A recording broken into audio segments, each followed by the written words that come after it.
valutazioni dei gruppi politici. Adesso gli oratori che si sono iscritti a parlare. Onorevole De Lange, 3 minuti per lei. Dank u wel, meneer de voorzitter. Deze ongekende situatie stelt ons allemaal eigenlijk voor dezelfde keuze. Dragen we ons steentje bij? Zorgen we voor elkaar? Zien we naar elkaar om? Of staan we aan de zijlijn en proberen we ons gelijk te halen? Gaan we puur voor ons eigen belang? And now, dear colleagues, is not the moment for political grandstanding or for point scoring. Now is the moment to fight this together. And now is not even the moment to have a debate about national versus European competences. No matter how frustrating we find it that those who always fight strong competences for the European Union, those who always resisted a strong Europe, are now screaming the loudest, where is the European Commission? No matter how frustrating we find that, now is not the moment for that debate. Now is the moment to fight together. En het steentje dat wij hier vandaag bijdragen, collega's, is heel erg klein. We stellen geld beschikbaar uit de Europese begroting. We zetten de slotwetgeving buiten werking. Maar Esteban González Pons heeft namens de EVP-fractie al gezegd wat er nog meer moet gebeuren. Allereerst het in de benen houden van ons midden- en kleinbedrijf. De ruggengraat van deze Europese Unie. Meer medisch materiaal, op welke manier dan ook. Wat mij betreft hebben we dus volgende maand weer een urgente procedure, bijvoorbeeld om de Medical Devices Regulation buiten werking te zetten. Nu is niet het moment om nieuwe wetgeving los te laten die potentieel zou verhinderen dat nieuwe mondkapjes, et cetera, op de markt komen. Dus wat mij betreft komen die collega's die kunnen weer bij elkaar om ervoor te zorgen dat dat materiaal beschikbaar komt daar waar mogelijk. De echte bijdrage wordt geleverd door de schoonmakers, door de bakker die elke ochtend weer zijn zaak open doet en door alle medisch personeel. Ik kom, meneer de voorzitter, uit een gezin van 3 dochters, waarvan ik de absoluut minst belangrijke baan heb op dit moment. Mijn zussen werken beide in de medische sector. Eén is verpleegkundige en hoofd van een afdeling. Zij heeft haar ziekenhuis de afgelopen week op 3 manieren moeten omvormen om maar om te kunnen gaan met deze crisis. De andere is operatieassistent en heeft zich vrijwillig gemeld om ingezet te worden in het strijden tegen deze uitbraak. Zij zijn de helden van deze crisis, niet wij. Wij leveren een heel klein steentje. Strakjes komt de grote discussie waar wij onze bijdrage weer moeten leveren. En die gaat over de lange termijn. Willen wij zo afhankelijk zijn als we zijn van andere delen van de wereld als het gaat om fundamentele medicijnen? Als India de knop omdraait, hebben wij geen paracetamol meer. En als de Zwitserse medicijnengigant Roche, die zelf geen testen kan leveren, weigert om de receptuur van zijn testvloeistof beschikbaar te stellen, dan vraag ik mij in deze crisis af wie is hier de baas, de farmaceutische industrie of de mensen die werken hier aan een betere samenleving. En net zoals voor de lange termijn ziekenhuizen permanent protocollen hebben om te gaan met nieuwe situaties, moet straks ook de Europese Unie protocollen hebben en een crisisunit om toekomstige uitbraken te managen. Voorzitter, ik sluit af. De oudere generatie zegt tegen mij, de huidige omstandigheden doen ons denken aan de Tweede Wereldoorlog. Je kan niet gaan waar je wil en er zijn tekorten in winkels. Onnodige tekorten trouwens, maar ze zijn er in sommige winkels. De jongere generatie, mijn zoon is 9, zal zich deze tijd nog herinneren. Als een tijd waarvan we dachten dat die nooit zou gebeuren. En de puinhopen zullen niet zo zijn als na de Tweede Wereldoorlog, maar wij zullen na deze crisis puin moeten ruimen. En dan is de grote vraag, wil je bij degenen horen die verbinden, die omzien naar elkaar en die zorgen voor elkaar, of de gelijkhebbers die roepen aan de zijlijn? Ik heb mijn keuze gemaakt en ik dank de voorzitter van de Europese Commissie dat zij ook bij de verbinders en de bouwers wil horen en ze heeft daarbij onze steun. Dank u wel. Grazie. Onorevole Benifei, 3 minuti e 30 per lei, prego. Sassoli, Presidentessa von der Leyen, ci troviamo forse dinanzi alla crisi più grave dalla Seconda Guerra Mondiale. L'epidemia della Covid-19 si è diffusa con una rapidità spaventosa e ha fatto migliaia di vittime in Europa e nel mondo. Esprimo innanzitutto, anche a nome della delegazione del Partito Democratico al Parlamento Europeo, la mia vicinanza ai malati, alle famiglie, a tutti coloro che hanno perso i propri cari e ringrazio i medici, gli infermieri e gli operatori sanitari che stanno combattendo in prima linea. Solo alcune settimane fa in quest'Aula noi eurodeputati italiani avvertivamo della gravità di quanto stava accadendo in Italia, il primo paese europeo colpito. Il governo, per far fronte alla situazione, ha dovuto introdurre misure sempre più rigide, chiedendo alla popolazione la collaborazione per debellare il virus e abbassare la curva dei contagi. Misure considerate esagerate da alcuni, ma che sono state poi invece adottate da tutti gli altri paesi europei.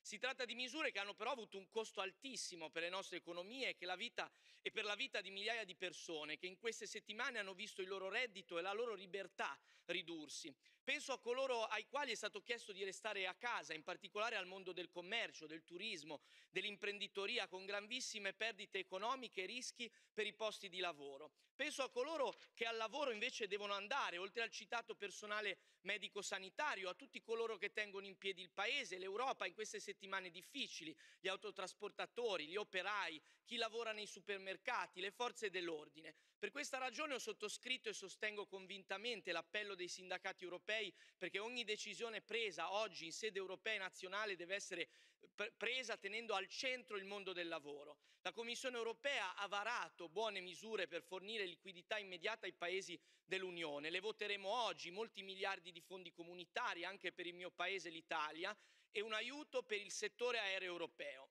La BCE inoltre ha introdotto un programma di acquisti estremamente significativo, 750 miliardi che si aggiungono a programmi precedenti. Il patto di stabilità è stato sospeso, lo sappiamo.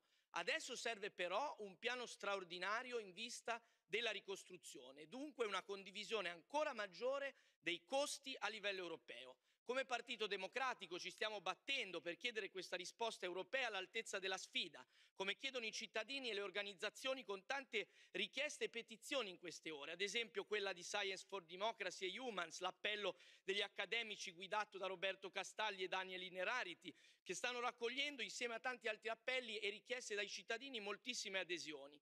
Lo ha detto bene la Presidente von der Leyen, questa è una crisi europea, non dei singoli Stati, e come tale va affrontata. Il suo costo quindi deve essere condiviso. Insieme al gruppo dei socialisti e democratici abbiamo lanciato un piano d'azione fondato su 25 proposte, nel breve e nel lungo periodo. Bisogna creare Eurobond, introdurre un'indennità di disoccupazione europea, delineare uno schema temporaneo di reddito minimo europeo. Sul fronte sanitario occorre centralizzare a livello comunitario la ricerca sul vaccino e gli acquisti di materiale sanitario. Ma è ormai necessaria una riforma anche delle competenze in campo sanitario e delle regole fiscali, dimostratesi non all'altezza dell'emergenza, oltre ad estendere il sistema delle risorse proprie per superare l'estenuante negoziato degli Stati membri e per aumentare i fondi per rispondere alle sfide che abbiamo davanti. Il Presidente Conte, italiano, insieme al Presidente Macron, al Presidente Sanchez, al Presidente Costa e altri 5 capi di Stato e di Governo hanno inviato una lettera agli altri omologhi europei affrontando molti di questi temi. Oggi tutti insieme questi leader si riuniranno e il Parlamento europeo deve lanciare loro un messaggio chiaro. Affrontate questa situazione con la serietà e le determinazioni necessarie, come europei per lottare per una causa comune, come ha scritto in queste ore il Presidente Mario Draghi. Fallite e avrete sulle spalle il vostro fallimento e il fallimento di tutta la nostra storia, rappresentata, concludo, da quest'Aula, quel miracolo che proprio qualche settimana fa Liliana Segre qui ci ha ricordato, il miracolo dell'Europa unita. Combattiamo dunque insieme questa crisi come europei impegnati in una lotta comune. Se falliamo, questa crisi, questa emergenza non ci darà un'altra possibilità. Grazie. Grazie. Onorevole Ries, 2 minuti per lei. Prego. Je vous remercie, Monsieur le Président, Monsieur le Commissaire. Quelle émotion pour nous de prendre la parole ce matin dans cet hémicycle si semblable et pourtant si différent de celui familier que nous connaissons. Nos premières pensées ce matin vont bien évidemment aux victimes, à leurs familles, et nos remerciements infinis aux soignants et à tous ceux, tous les autres qui sont au front, qui sont en première ligne, bien souvent au péril de leur propre vie. Merci, 1000 fois merci, et merci aussi au nom de tous mes collègues qui n'ont pas pu, pour cause de confinement, être avec nous ce matin. La Commission a donc pris des mesures fortes pour faire face à une crise sanitaire et à un tsunami économique, social sans précédent. Je ne vais pas revenir sur les mesures annoncées par la présidente von der Leyen. C'est bien, c'est essentiel, mais ce ne sera pas assez. C'est un plan Marshall européen dont nous avons besoin, avec très probablement la levée des tabous que cela impliquera. On sait tous les compétences, on l'a dit, on l'a répété, les compétences étriquées qui sont celles de l'Union en matière de santé, mais le monde entier est en train de se réinventer aujourd'hui. Face à la pandémie, l'Union européenne et les États membres ont tardé et ont avancé en ordre dispersé. J'ai entendu la présidente nous dire, j'ai noté que depuis mardi, la demande en masques, gel et respirateurs est rencontrée. Mais cette cacophonie tragique à laquelle ont fait front tous les personnels soignants, dans tous les hôpitaux, dans toutes les maisons de retraite, tous ceux qui sont en première ligne, et le sont toujours, cette cacophonie ne peut plus se répéter, jamais. Et je viens à mon point dont je voulais vous parler ce matin, je vais vous parler des médicaments. 4 molécules sont testées en ce moment par les chercheurs de 7 États membres rassemblés sous la bannière européenne. Validation des résultats dans 6 semaines. On fait quoi en attendant? Les États-Unis et l'Inde avancent et font des OPA massives sur l'hydroxychloroquine. C'est l'une des 4 pistes, il y en a 4, qui sont investiguées, utilisées déjà en Chine et en France par le professeur Raoult. Une vieille molécule efficace contre la malaria qu'il s'agit maintenant de valider contre le Covid-19. En attendant, avec elle, on sauve des vies. Des problèmes de déontologie, mais je vous lis, on sauve des vies. La Commission, à mon sens, doit prendre langue avec les labos pharmaceutiques, et s'assurer que les stocks seront disponibles si et quand le traitement sera validé, que ce soit cette piste-là ou l'une des 3 autres. C'est un principe de précaution, purement et simplement, sauf à se dissoudre donc, car c'est aussi, et on ne l'a pas dit encore, une crise existentielle que nous traversons ici. Ne nous y trompons pas, cette bataille-là, nous devons la gagner, parce que le grand danger qui nous guette, ce serait le jour d'après de reprendre business as usual comme le jour d'avant. Ça, c'est un no way. Et donc, je suis confiante, moi, que l'Europe sortira réinventée et plus forte de cette crise. Je vous remercie. Grazie. Onorevole Campomenosi, 2 minuti per lei. Prego, Marco. Devo cominciare con una nota, la devo citare. Lei a luglio disse: è un virus da tenere a bada, e si riferiva a noi, al mio partito, al mio gruppo politico. Ecco, forse nell'entusiasmo del suo nuovo ruolo si poteva permettere di scherzare su un tema che oggi invece, quello relativo ai problemi che può causare un virus, ci sta portando. Ma perché cito questa sua frase? Non per attaccarla, ma per farle capire quanto in un processo come quello che sta accadendo in queste settimane è importantissimo accettare il contributo di tutti. Noi è da diversi mesi, come italiani, che segnaliamo la gravità di una situazione che stava avvenendo. Molti minimizzavano.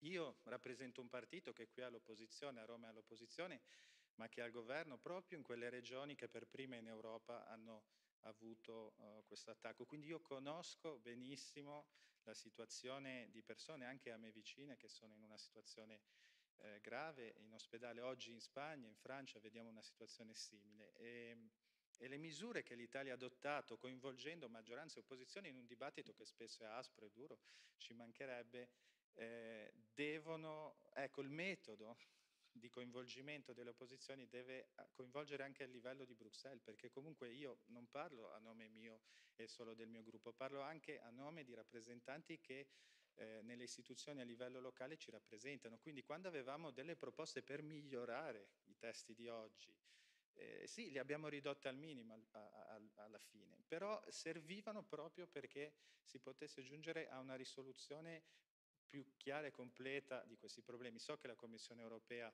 ha offerto un'interpretazione la più flessibile possibile, so che alle regioni del nord Italia che hanno chiesto che l'intervento fosse più incisivo sono state date rassicurazioni, ma qui, e torno al tema politico, il problema è quello di regole che erano alla base della vostra costruzione europea, che stanno venendo una a una via.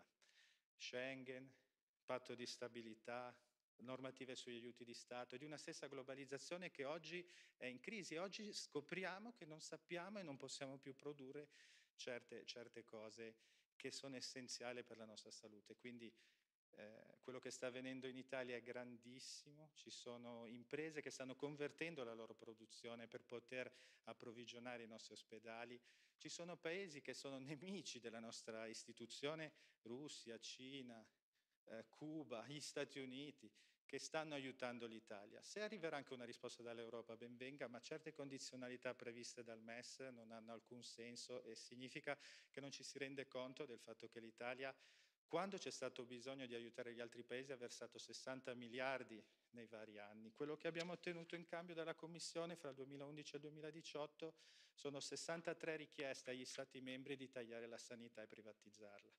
Ecco, è il momento di cambiare tutto questo. Grazie. Grazie. Onorevole Джамбазки, прего, 1 минута и 30 per lei. Благодаря ви, уважаеми господин председател, уважаеми колеги. Няма никакво съмнение, европейските институции, както обикновено, проспаха тази криза и закъсняха със своята реакция. Наложи се националните държави да взимат мерки и да защитават живота и здравето на своите граждани. Ако не бяха взети мерки на национално ниво, вероятно заболяването щеше да се разпространи много повече и проблемите щяха да бъдат много по-големи. Но сега не е време за този разговор, сега не е време за политика. Ще го водиме след като свърши кризата и ще ви се караме след като свърши кризата. Сега, уважаеми, от нас се очаква едно единствено нещо. Адекватни, смислени, навременни мерки за защита на икономиките. Ако искате този съюз да продължи да съществува, трябва да се възстанови единният общ пазар.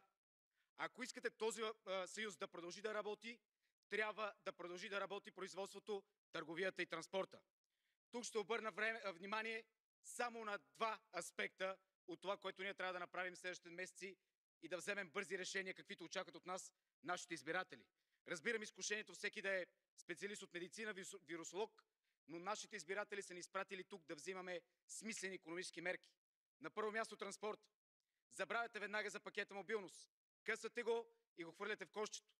Ако този пакет беше влезъл в сила, ако бяха уволнени и изгонените източните шофьори, български, полски, чешки и така нататък, сега магазините в Белгия щяха да са празни и всички ние щяхме да хрупаме тревица и да гоним катеричките в парка, нещо, което, както видяхте от Китай, не е добра идея.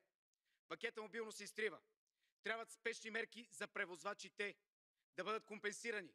Дали ще на камион, дали ще на работно място, дали ще по някакъв друг начин, трябва да се вземат тези мерки. Защото без превоза няма да има икономика, няма да има нищо в магазините в целият Европейския съюз. На второ място, зелената сделка. Късате я и я слагате при пакета мобилност. Сега живеем в зелената сделка, уважаеми. Самолети не летят, производство не работи, въздухът е чист, птичките чикчирикат и хората нямат работа. Трябва да се наложи незабавен мораториум върху въглеродните емисии. Този спекулативен данък, той краде от икономиките и ги дава на банките. Само за България това са 350 милиона евро на година. Искам тези пари да останат в икономиката. Както българската, така и на всеки един от вас, вашите икономики. Това са мерките, които трябва да бъдат взети веднага от Европейската комисия, без офлянкване, без увъртане, без губене на време и без обичайните бюрократични забавения. Благодаря ви за вниманието. Бъдете здрави, бъдете спокойни, пазете лична хигиена и внушавайте сигурност. Това се иска от нас в този момент. Да бъдем на работното си място. Благодаря. Grazie. Onorevole Botenga, prego, 1 minuto. Oui, merci le Président, merci à la Commission européenne. Vous venez de remercier le personnel soignant, je pense que c'est important, mais je pense que vous auriez aussi dû vous excuser. Vous auriez dû vous excuser parce que l'austérité, c'était clairement une erreur. Vous auriez pu l'assumer, vous auriez pu dire oui, c'est vrai, ces coupes, ces économies dans la santé publique, aujourd'hui, ils tuent. J'ai vu un slogan sur un hôpital français qui disait « Vous avez compté les sous, nous on compte les morts ». Parce qu'aujourd'hui, il y a des gens en Europe qui meurent parce qu'il n'y a pas assez de lits, pas assez de respirateurs, pas assez de masques. Et ça, ce n'est pas dû à un manque de marché, pas assez de marché, c'est dû à l'austérité. Et ça, il ne faut pas le suspendre, il faut en finir définitivement. Ik hoor vandaag nog steeds zeggen dat de Europese Unie alles zal doen om de euro te redden. Ik denk dat het tijd is om de mensen te redden. Ik denk dat we moeten zeggen, whatever it takes, voor ons publiek gezondheidssysteem, whatever it takes, voor de gezondheid van de mensen. Want mensen zijn belangrijker dan winsten. Mensen moeten boven besparingen staan. Stap alstublieft af, nu en voor goed, van die besparingsdogma's. Dank u wel.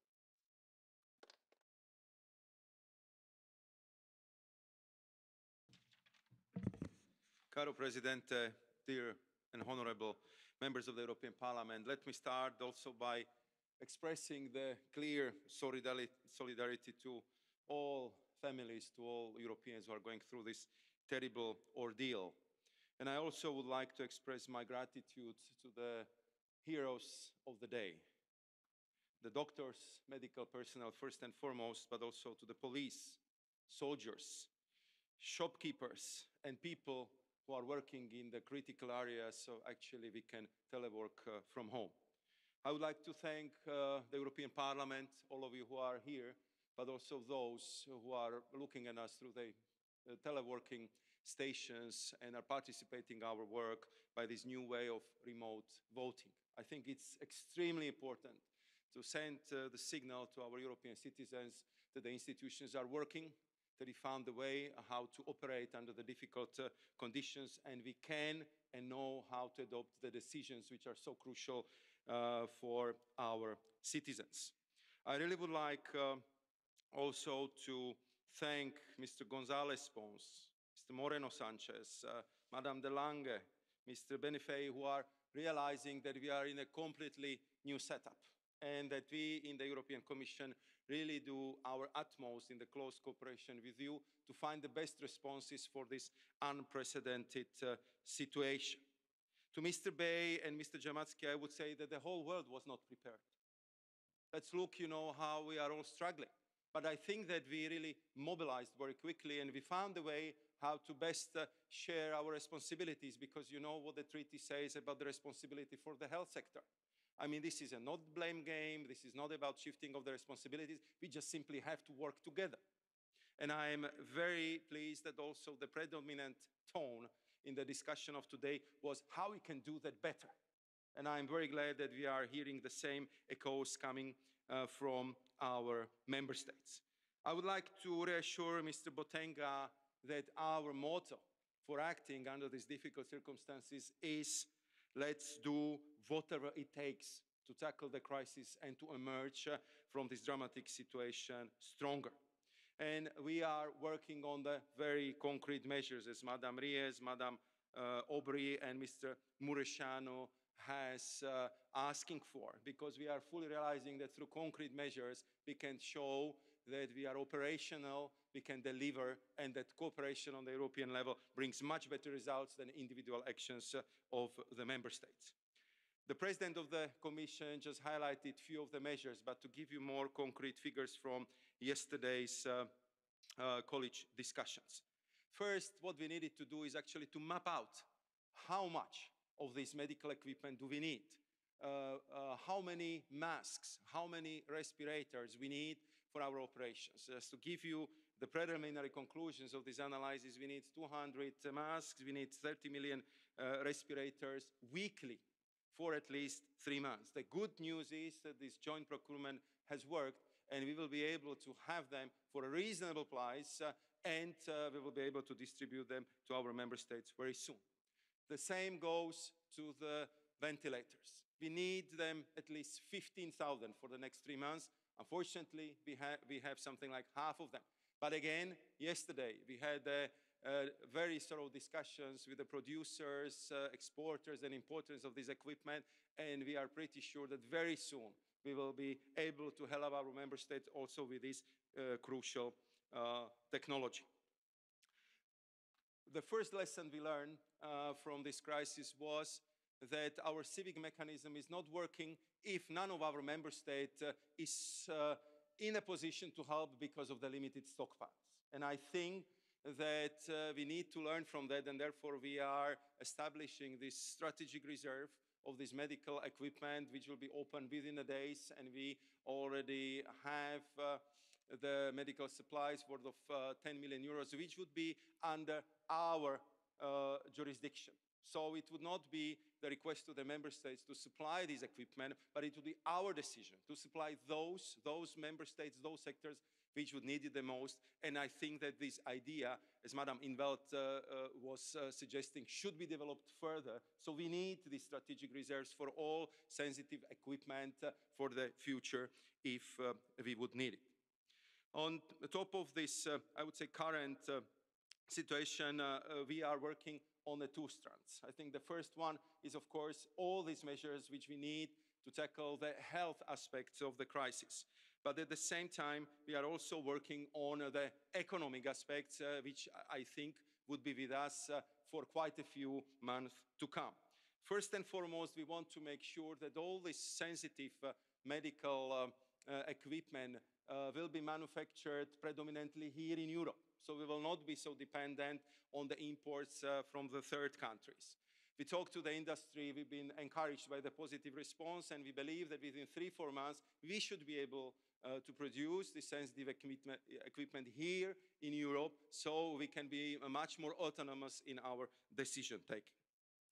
Then, of course, we need to take care of the macroeconomic situation, and here our focus is on making sure that it would provide enough liquidity for our financial systems and to respond to Mr. Vella's, not for banks, but for the businesses, for the SMEs, so they can keep their operations open, to protect the jobs, because we are fully aware that once the job is lost, it's very difficult to recreate it. So we are working on that, making sure that as few as possible people will lose the jobs because of the coronavirus crisis.